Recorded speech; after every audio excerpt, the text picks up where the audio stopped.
evening, ladies and gentlemen, and welcome to Theater VCU. Thank you, and enjoy the show.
We are all of us invented.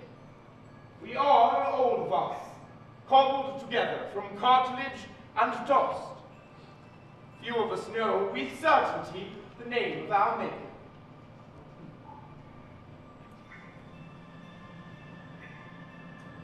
But I do. Bram Stoker, born 8 November 1847, Dublin. A sickly child who loved his mother, a young man who, like all young men, fell in with the crowd. Yes, that crowd. That theatre crowd.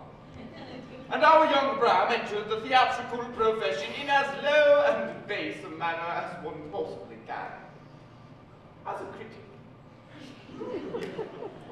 In 1897, at age 50, Bram Stoker published a book that would in time become his definitive work. In doing so, he made me. And he gave to me a name. Renfield.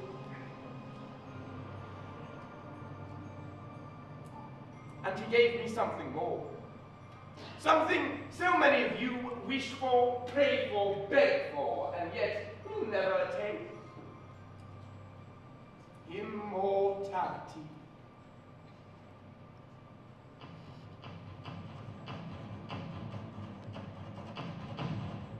I have never forgiven him that. Mr. Renfield, what do you think you're doing? I can't come on. What is this?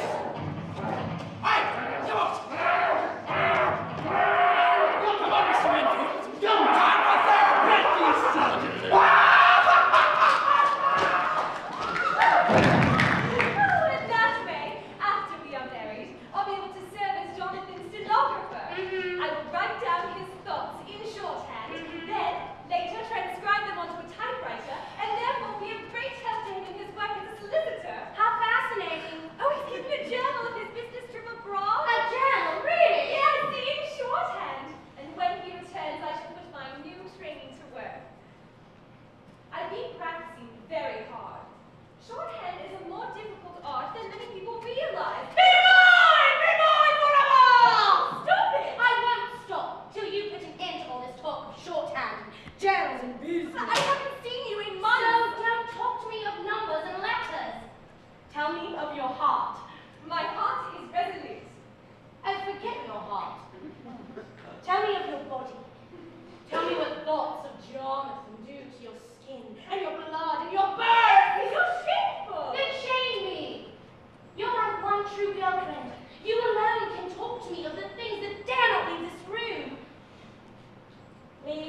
become a practical young woman, about to marry a man who leaves you cold.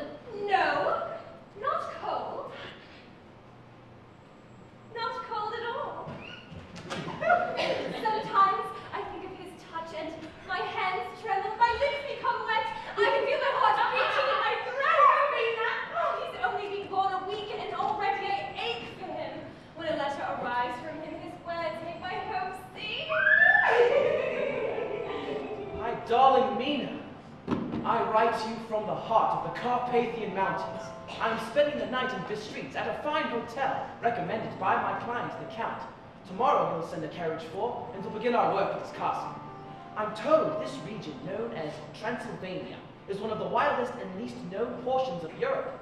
How fortunate that my work allows me exotic trips to strange and distant countries. And the food. Well, tonight I had an eggplant stuffed with force meat, which they call implatata. And before you ask, the answer is yes, I did get a copy of the recipe for you. After dinner, a strange old woman, reeking of garlic, took me aside and told me that tomorrow is St. George's Day, and I should not travel to visit the Count. She began wailing that at midnight the dead spirits will rise and evil will hold sway over the world. Such amusing pagans these people are. She went so far as to press a rosary into my hand, which I've kept, as a souvenir of the delightful earnestness of these simple and misguided souls. Oh, my sweet Mina, how my heart rejoices at the thought of you. I'll be home safely, and soon. Your loving husband-to-be. John! Sweet Mina! Not only my heart rejoices. Yes, young man! Oh, so much more of me. You fill me up with solicitous longing. Not to be married, I told you! Married in the eyes of whom? In the eyes of the moon! Which is rich and full of permission. Now, what do you say, huh? Come and let me have the all of you! Oh, Mina! Rah!